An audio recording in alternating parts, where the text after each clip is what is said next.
சிவசிவ திருச்சிற்றம்பலம்.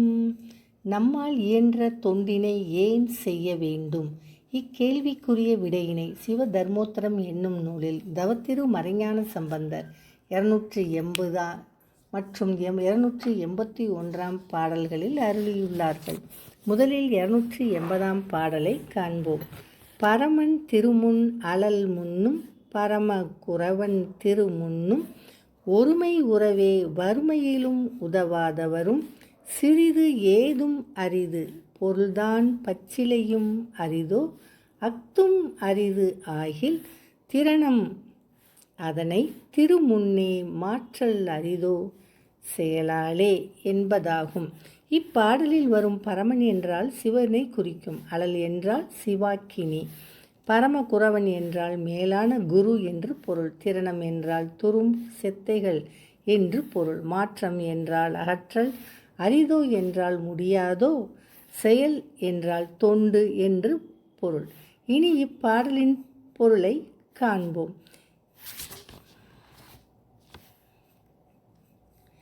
சிவன் சன்னதியிலும் சிவ வழிபாட்டிற்காக வளர்க்கப்பட்ட சிவாக்னியின் முன்னும் மேலான ஆசிரியன் தமக்கு வறுமை வந்த போதும் மரியாதைக்கு அறிகுறியாக தம்மால் இயன்றதை சிறிய அளவிலாவது அளித்திட வேண்டும். அவ்வாறு செய்ய இயலாவிடில் வில்வம் முதலான பூஜைக்கு உரிய பச்சிலைகளும் இல்லாமல் போய்விட்டனவா, அவற்றையாவது கொண்டு வந்து உதவ வேண்டும். அதுவும் முடியாவிட்டால் சன்னதியில் கிடைக்கின்ற துரும்பு செத்தை முதலானவற்றை துடைப்பத்தால் அகற்றி தூய்மை செய்ய வேண்டும். இதனுள் எதனையும் செய்யாதவர் சிவபிரானை பழித்த பாதகருக்கு ஒப்பாவார். அடுத்ததாக 281 பாடலை காண்போம்.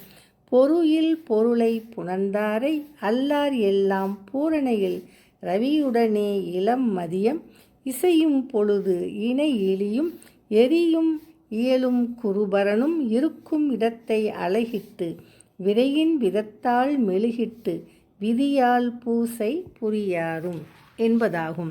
இப்பாடலில் வரும் பொருளில் என்றால் நிகரில்லாத என்று பொருள். பொருள் என்றால் சிவன். பூரணை என்றால் முழுமதி நாள். புணர்ந்தார் என்றால் உள்ளத்தோடு பொருந்த வைத்தவர். ரவி என்றால் கதிரவன். இளம் மதியம் என்றால் பிறை நிலவு. இசையும் என்றால் கூடும் என்று பொருள்.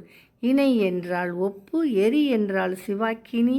இயல் என்றால் ஆகமம். குருபரன் என்றால் ஆசான். அழகிட்டு என்றால் பெருக்கி துப்புரவு செய்து என்று பொருள். விரை என்றால் மனம். விதி என்றால் முறை என்று பொருள். இனி இப்பாடலின் பொருளை காண்போம்.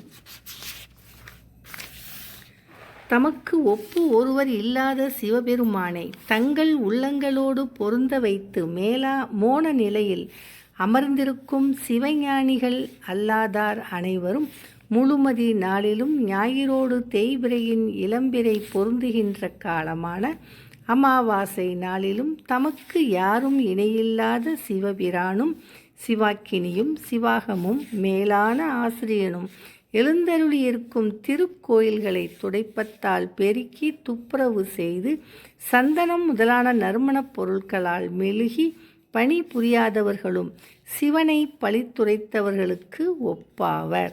எனவே நம்மால் இயன்ற தொண்டினை செய்ய வேண்டும். திருச்சிற்றம்பலம்.